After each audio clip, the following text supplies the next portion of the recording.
콜롬비아에서 시작된 작은 감사의 인사가 전 세계를 감동시킨다면 믿으시겠어요? 70년 전 한국은 폐허 속에 있었습니다. 그때 이름도 낯설었던 한중남미 국가에서 온 병사들이 아무런 조건 없이 우리의 자유를 위해 싸워 주었습니다. 아무도 관심을 두지 않던 그 기억을 누군가는 묵묵히 붙잡고 있었죠. 그리고 이제는 우리가 움직일 차례가 되었습니다. 전쟁도 시간도 잊지 못한 한 사람의 다짐이 어떻게 대한민국을 변화시켰는지, 대체 무슨 사연인지 지금 바로 비디오를 재생해 보겠습니다. 잠깐 1초밖에 안 걸리는 좋아요 버튼을 눌러주시면요. 비디오가 잘 돌아간대요.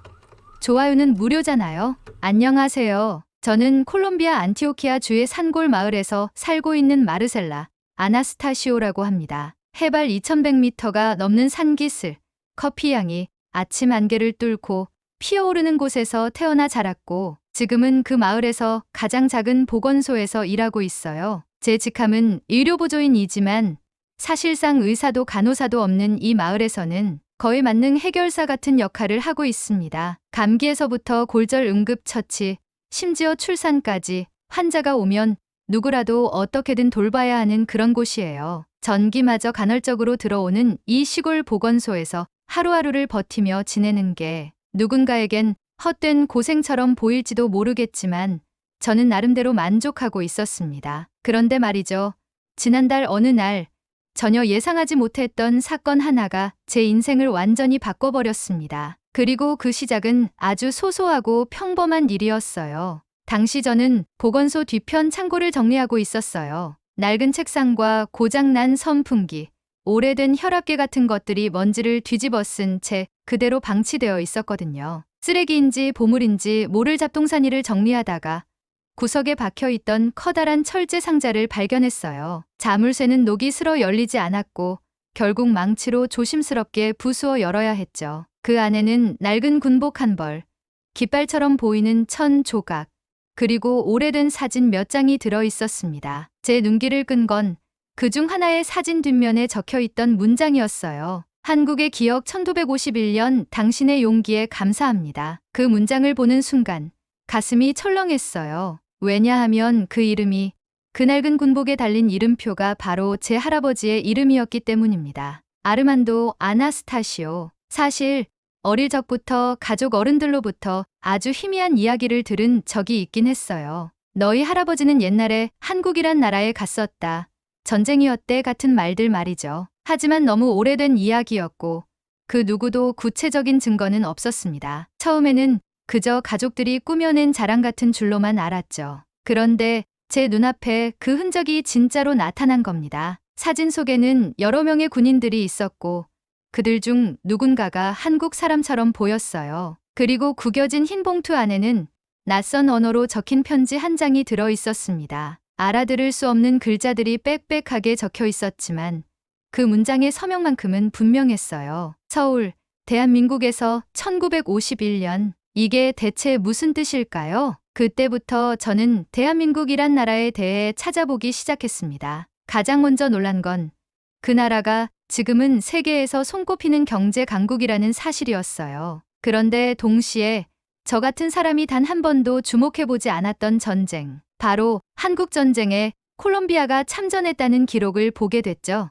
믿기지가 않았어요. 왜냐하면 우리 학교에서도 국가의 역사책 안에서도 그런 내용은 본 적이 없었거든요. 심지어 콜롬비아가 유일하게 남미에서 한국전쟁에 직접 파병한 나라라는 것도 그제야 처음 알게 됐습니다. 더 놀라운 건 그 전쟁에 참전한 인원 대부분이 안티오키아 출신이었다는 기록이 있다는 것이었어요. 그렇다면 우리 마을에도 누군가는 그 전쟁에 다녀왔을 수도 있다는 이야기잖아요. 그 순간 머릿속이 복잡해졌습니다. 내가 아는 할아버지는 조용한 농부였고 사람들에게 커피 맛있게 볶는 법을 알려주던 분이었어요. 하지만 그분이 먼 타국의 전쟁터에서 생명을 걸고 싸운 군인이었다면, 그리고 그 흔적이 내 손에 남겨졌다면 이건 그냥 우연이라기엔 너무 많은 것들이 겹쳐 있었습니다. 며칠 뒤 우리 마을에 해외 의료봉사팀이 오게 됐습니다. 대부분은 미국, 캐나다, 독일에서 온 사람들이었지만 그중 한국에서 온 2명의 봉사자도 포함되어 있었어요. 그중 한 명은 30대 중반쯤 되어 보이는 조용한 남자였는데 통역을 통해 그의 이름을 들었을 때 저는 심장이 철렁했어요. 이정훈입니다. 콜롬비아에 꼭 오고 싶었습니다. 오래전 우리나라가 받은 은혜를 갚고 싶어서요. 그 순간 제가 꺼내 보여준 건 바로 그 낡은 사진과 편지였습니다. 그가 사진을 보더니 말없이 한참 동안 들여다봤어요. 그리고 그가 말했습니다. 이건 진짜예요. 그리고 저희는 이런 분들을 절대 잊지 않습니다. 그 말 한마디에 저는 무언가에 깊이 흔들리고 말았어요. 제게는 단지 오래된 유산이었던 것이 누군가에게는 기억하고 싶은 역사였다는 걸 처음 깨달았던 순간이었죠. 그날 이후 제 일상은 아주 서서히 바뀌기 시작했습니다. 그 사진 한 장, 편지 한 장이 저를 어디로 데려갈지는 그땐 상상도 못했습니다. 하지만 지금 돌아보면 분명 그날이었습니다. 제 인생이 커피보다 더 진한 약속을 따라가기 시작한 날이요. 이정훈 씨와의 만남 이후 제 일상에는 작은 균열이 생기기 시작했습니다. 여전히 보건소에선 급한 환자를 돌보고 아이들의 열을 식히기 위해 찬물을 길어다 먹이기도 했지만 뭔가 마음 한켠에서 계속 자꾸만 한국이라는 단어가 맴돌았어요. 그는 돌아가기 전 제게 조심스럽게 물었습니다. 혹시 그 사진과 편지 제가 한국에 가져가서 확인해 봐도 될까요? 저는 망설이다가 천천히 고개를 끄덕였어요. 그 순간 어쩐지 무언가 돌이킬 수 없는 문을 연 듯한 기분이 들었습니다. 그 후로 몇 주 동안은 소식이 없었습니다. 어느 날 보건소 마당에서 백신 운송 트럭을 기다리던 중 낯선 번호로 국제 전화를 받았습니다. 익숙한 목소리였습니다. 마르셀라 씨, 저 정훈입니다. 지금 혹시 괜찮으세요? 네, 물론이에요. 무슨 일 있으신가요? 그는 잠시 뜸을 들이다가 조용히 말했습니다. 한국 국방부 참전 기록 보존소에서 공식 확인이 났습니다. 마르셀라 씨의 조부 아르만도 아나스타시오님 1951년 5월 부산에 상륙했고 6사단 제2소대에 배속되어 강원도 고성 지역 전투에 투입되었다고 합니다. 숨이 멎는 줄 알았습니다. 그건 오랜 가족의 전설이 아니라 역사였습니다. 진짜로 할아버지는 한국에 다녀오셨고 싸우셨고 살아 돌아오셨던 거예요. 정훈 씨는 말끝에 이렇게 덧붙였습니다. 저희 쪽 기관에서 정식 초청을 드리고 싶습니다. 혹시 한국에 와 보실 수 있으실까요? 그 말을 듣고 저는 한참을 말없이 있었습니다. 그게 가능할까? 그게 나한테 허락된 일일까? 수천 가지 생각이 들었지만 결국 입 밖으로 튀어나온 말은 이거였어요. 네, 가볼게요. 꼭 가보고 싶어요. 그렇게 저는 생전 처음 여권을 만들고 비행기를 예약하고 단 한 번도 떠나본 적 없던 라틴 아메리카를 벗어나 지구 반대편으로 향하게 되었습니다. 콜롬비아에서 한국까지는 직항이 없어 미국을 경유해야 했고 모든 게 낯설고 떨리는 연속이었죠. 하지만 공항에서부터 저를 기다리고 있던 건 놀랍도록 따뜻한 환영이었습니다. 작은 팻말에 제 이름이 적혀 있었고 공항을 빠져나오자마자 어서 오세요라는 말이 적힌 현수막이 펼쳐졌습니다. 누군가는 스쳐 지나가는 손님일 수도 있는 저를 이 사람들은 초대받은 손님으로 대해 주었어요. 첫 일정은 서울 전쟁기념관 방문이었습니다. 그곳에서 저는 처음으로 조부의 이름이 새겨진 명패를 보게 됐어요. 아르만도 아나스타시오 콜롬비아 1951 검은 벽에 새겨진 그 이름을 보면서 저는 말없이 손을 뻗었습니다.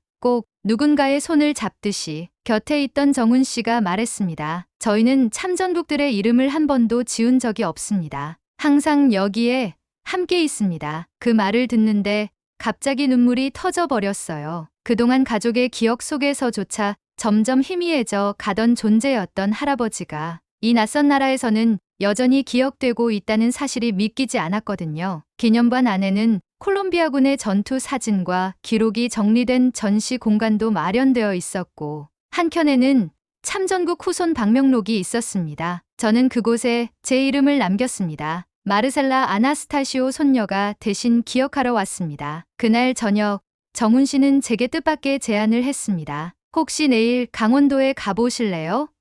조부께서 처음 전투에 참여했던 지역입니다. 다음 날 우리는 서울에서 동해안 쪽으로 차를 타고 이동했습니다. 약 4시간이 넘는 길이었지만 창밖 풍경은 끝없이 펼쳐진 산과 들, 그리고 깔끔하게 정돈된 마을이 이어졌어요. 정훈 씨는 창밖을 가리키며 말했습니다. 70년 전 이 산맥을 따라 병사들이 행군했어요. 이 길을 따라 포탄이 오갔고 지금 우리가 지나가는 이 마을들이 전부 전쟁터였죠. 도착한 곳은 조용한 산골 마을이었어요. 지금은 주민들이 평화롭게 농사를 짓고 있지만 한쪽에는 조그마한 UN 참전국 기념비가 세워져 있었습니다. 그곳 한켠 누군가가 바위 위에 새겨놓은 이름 중에 콜롬비아가 있었습니다. 마치 당신들이 지켜준 평화, 아직 여기 있어요라는 말 같았어요. 그날 밤 저는 숙소에서 조용히 할아버지의 편지를 다시 꺼내 보았습니다. 그리고 이렇게 적어 내려갔어요. 할아버지,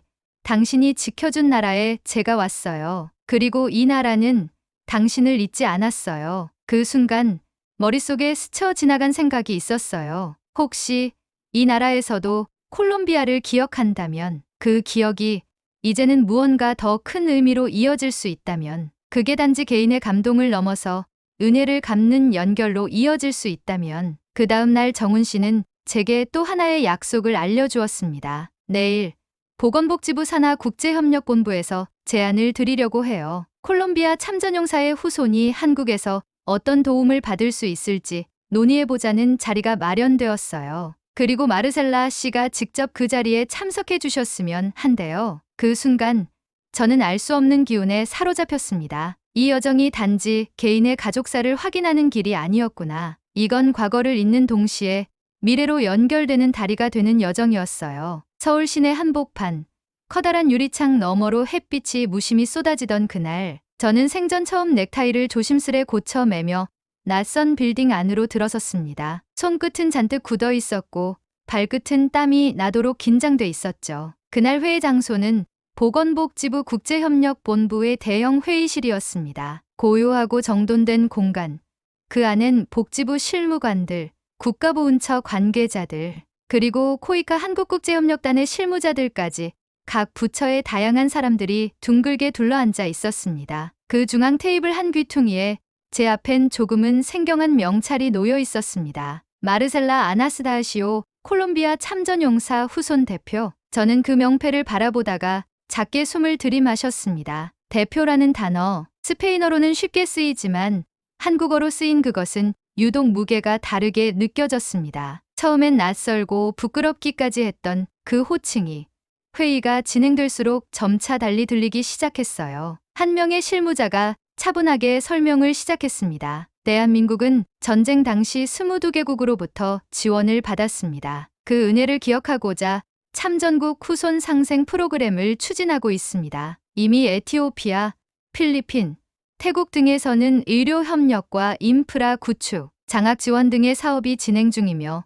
올해부터 콜롬비아를 시범 대상국으로 추가하려고 합니다. 그의 말이 끝났을 때 저는 망설이다가 조심스럽게 입을 열었습니다. 진심으로 감사합니다. 하지만 현실적으로 이 사업이 우리 콜롬비아에 닿을 수 있을까요? 카우카주 같은 외곽 농촌은 전기도 자주 끊기고 의료소 하나 없는 마을이 많습니다. 게다가 아이들은 아직도 깨끗한 물 한 모금 얻기 어려운 환경에서 자라고 있어요. 잠시 정적이 흘렀고 마주 앉은 사람들의 눈빛이 살짝 흔들렸습니다. 그때 회의실 가장 끝자리에 앉아있던 한 여성이 조용히 손을 들었습니다. 단정한 정장 차림의 그녀는 조용하지만 단호한 목소리로 말했어요. 마르셀라 씨, 혹시 카우카주, 특히 참전용사들의 고향이 몰려있는 파비안 근방 마을들을 아시나요? 그 말을 듣자 저도 모르게 고개를 들었습니다. 그곳이 제 고향입니다. 그녀는 고개를 끄덕이며 말했습니다. 우리가 이번에 조사한 지역이 바로 그곳입니다. 실제 참전용사 80% 이상이 그 일대에서 나왔고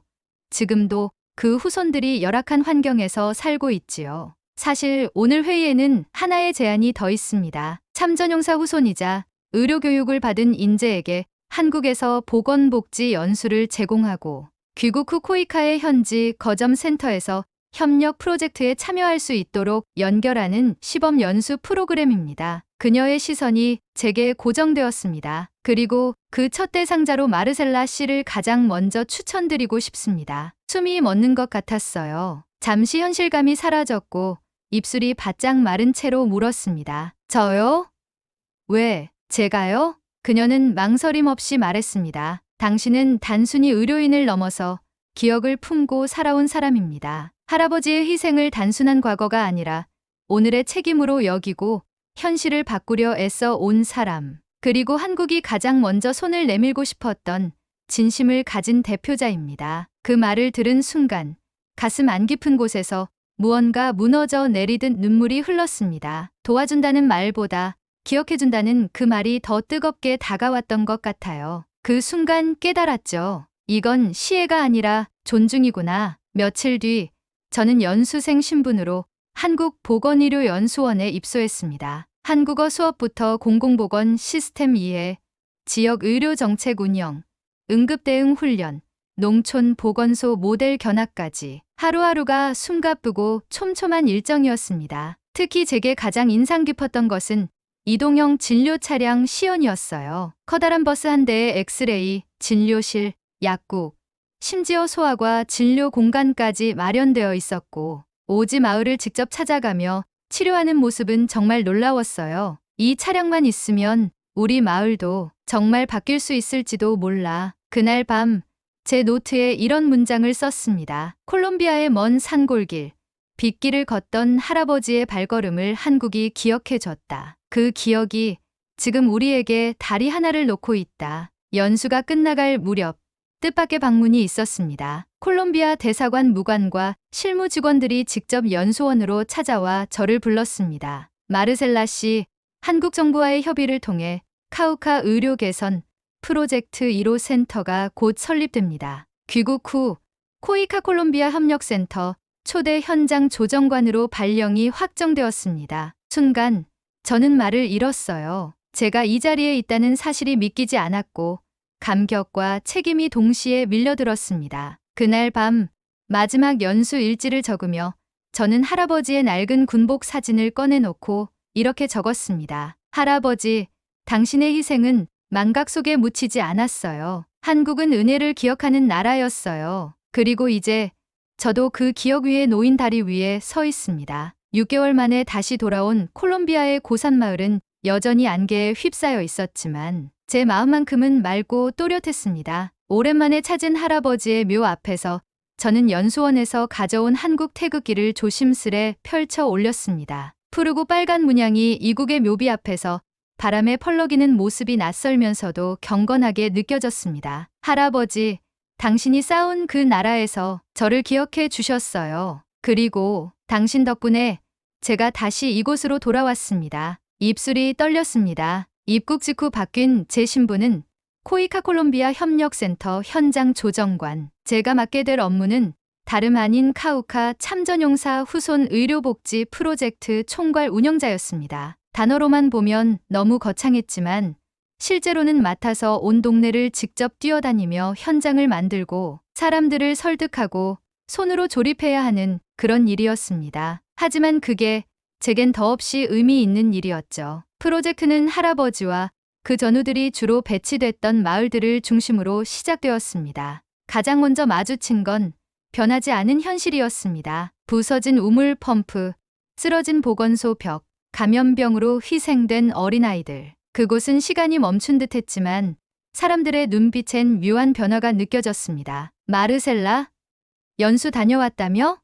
한국에서 그 나라가 아직 우리를 기억한다고? 사람들의 목소리 속엔 조심스러운 희망이 담겨 있었습니다. 저는 제일 먼저 한국에서 봤던 이동형 진료 차량의 도입을 제안했습니다. 차량 한 대에 작은 병원이 담길 수 있어요. 특히 산간 지역은 이게 가장 효율적이에요. 비용은 우리가 부담하지 않아도 돼요. 한국 정부가 후원하겠다고 약속했어요. 그 말에 한 할머니는 눈을 비비며 물었습니다. 그게 정말이야?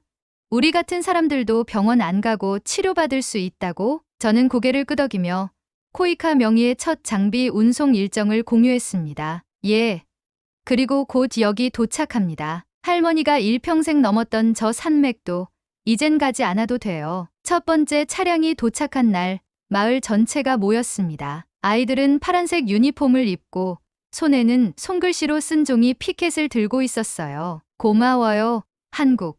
기억해줘서 고마워요. 의료진들은 진료차 안에서 대기했고 저는 가장 먼저 한 노인을 모시고 안으로 들어갔습니다. 그는 무릎이 심하게 굳어져 있던 참전용사 후손이었고 5년간 제대로 치료를 받지 못한 채 살아왔던 분이었습니다. 진료를 마친 후 그분은 제 손을 잡고 울먹이며 말했습니다.